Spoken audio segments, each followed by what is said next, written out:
इस खबर के प्रायोजक है परिवर्तन कंसल्टेंसी सर्विसेज। क्या आपका बच्चा भी है पढ़ाई में कमजोर? आपके बच्चे को दीजिए मिड ब्रेन एक्टिवेशन कोर्स का तोहफा। बनाए अपने बच्चे को जीनियस।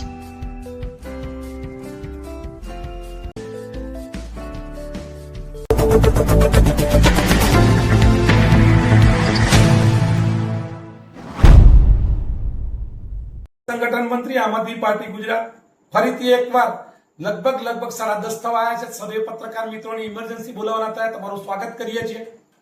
આપ સુવિદિત છો, ગુજરાત જાણે છે એ મુજબ 1 ઓગસ્ટથી આમ આદમી પાર્ટી જિલ્લા જેની કે જિલ્લા પંચાયત સીટ વાઇઝ હરેક જિલ્લા પંચાયત સીટ વાઇઝ એક જનસભાનું જેની કે ગુજરાત જોડો અભિયાન છેડ્યું છે અને એમાં એ ઉપક્રમે આજે મોડાસા તાલુકાના ગારુડી ગામ ખાતે સિદ્ધપુર દલીલપુર ચોકડી ઉપર આવેલા કેદારેશ્વર મહાદેવના મંદિર ખાતે આમ આદમી પાર્ટીની એક જનસભાનું આયોજન કરવામાં આવ્યું હતું।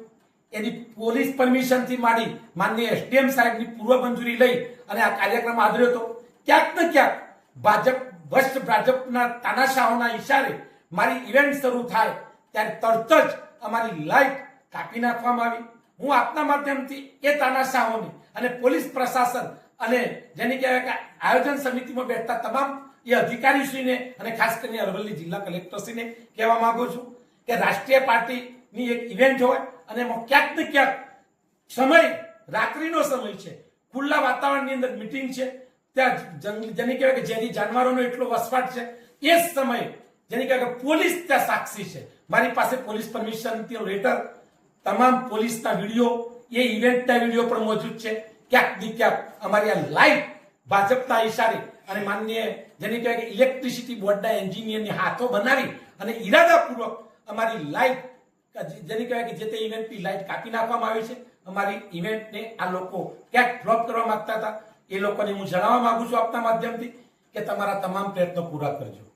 તમારા એક પણ પ્રયત્નથી અમે ડરવાવાળા નથી। તમે ભય, ભૂખ અને ભ્રષ્ટાચારની રાજનીતિ આજથી નહીં વર્ષોથી કરતા આવ્યા છો, પણ આમ આદમી પાર્ટીનો એક જે સૈનિક મંચ ઉપર જે બિરાજમાન છે, આજે 11:15 વાગે પણ સીધા જ અમે ઇવેન્ટ સ્તરથી અહીંયા આવ્યા છે કે અને વખોડી કાઢીએ છે।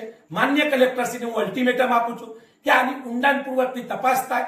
આવતીકાલે આમ આદમી પાર્ટીના એક કાર્યકરને જો સેટ પણ આંચ આવશે તો જયદીપસિંહ અંતર ઉપર બેસશે, જિલ્લા કલેક્ટરશ્રીના આઘાડી આવીને બેસશે। તમારા જવાબ આપવો રહ્યો સાહેબ। તમે વારંવાર આમ આદમી પાર્ટીની નાના કાર્યકર્તાઓને એક ટાર્ગેટ કરો છો અને ખુલ્લી ઇવેન્ટને ત્યાં તમારી કોઈ વ્યવસ્થા નથી। તમારી આયોજન સમિતિ બેસે છે અથવા તો જેની કે સંકલન સમિતિ બેસે છે, એમાં કોઈ માર્ગદર્શિકા નથી, એમાં કોઈ પ્રોપર ગાઈડલાઈન નથી। શા માટે લાઈટ લેવી પડી? પોલીસ બેઠેલી છે, પોલીસ સાક્ષી પૂરશે। એ તમામ પોલીસના અધિકારીઓને હું કાલે વિડીયોના મારફત હું વિડીયો જેની કે મૂકવાનો છું કલેક્ટરશ્રી આગળ। ત્યાં શું થઈ રહ્યું છે? કોઈ લોકશાહી બચવાનો કોઈ કોશિશ કરો છો ખરા? કઈ સિસ્ટમથી રાજનીતિ અથવા તો જેની કહેવાય દેશ ચલાવવા માંગો? હું સખત શબ્દોમાં આ ઘટનાને વખોડું છું। આની ઊંડાણપૂર્વકની તપાસ થાય એ આશા સાથે મારી વાતને અહીંયા પૂર્ણ કરું છું। જય હિન્દ, જય ભારત।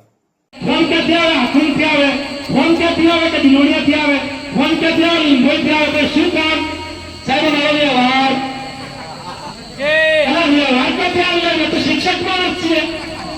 જુઓ તમને તો દાવા સાથે હું પાર્ટીને પણ કહું છું, બીપીભાઈ ગામેથી સિનિયર લીડર છે અને કદાચ આમના મિનિસ્ટર પણ બની શકે અને મારા પાર્ટીના આટલા આગેવાનોને કહું છું, જાહેર મંચ પરથી કહું છું, હા એક નહીં, બે નહીં, 100 નહીં, 1000 વાર હાર પસંદ છે।